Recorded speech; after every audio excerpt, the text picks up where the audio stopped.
পরে ওনার সাথে বার জগতে আসা। প্রথম নাচতে পারতাম না, উনি আমাকে ওনার বাসায় নিয়ে গিয়ে টিভি ছেড়ে দিয়ে ডান্স শেখাতো। এর মধ্যে হাসপাতালে চাকরিটা চলে যায়। আমি বাসায় কাউকে সেটা বলিনি, আর জানেও না বাসার কেউ। যাই হোক, বারে ডান্স করছি, বার ম্যানেজার আমাকে ডাক দিল। আমি গেলাম। উনি আমায় বললো আজ একজনকে সঙ্গ দিতে হবে। আমি হেসে বললাম মালদার আছে তো? আমার আবার মালদার টাকাওয়ালা না হলে ভালো লাগে না।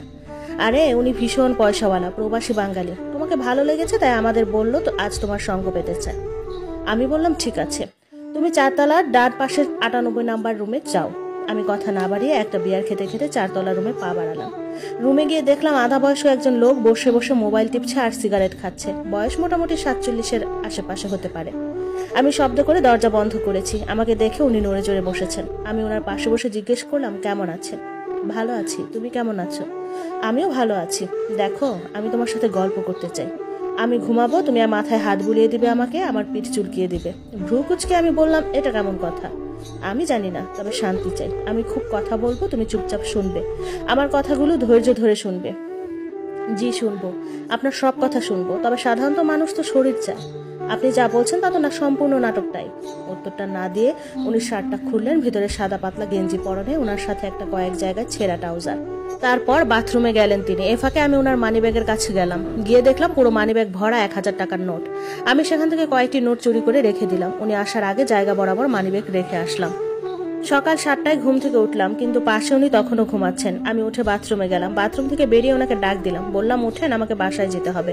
উনি আড়মোড়া ভেঙে উঠলেন। উঠে বললেন আরেকটু থাকো তুমি, আমি তোমার সাথে চা খেতে চাই।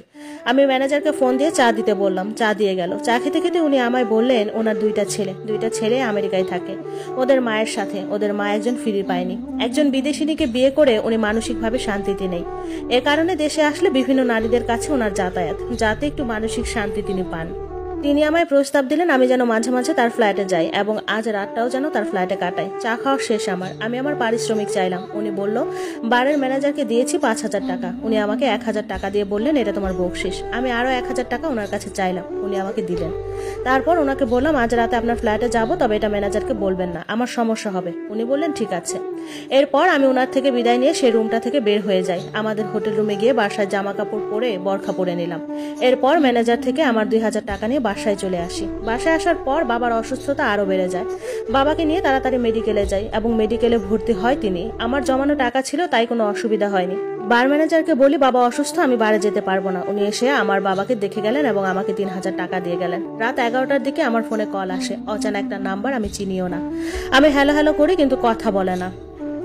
এভাবে কয়েকবার আসার পরে, হ্যালো হ্যালো করার পরেও যখন কথা বলেন, আমি বিরক্ত হয়ে গালি দিই। এর কিছু সময় পরে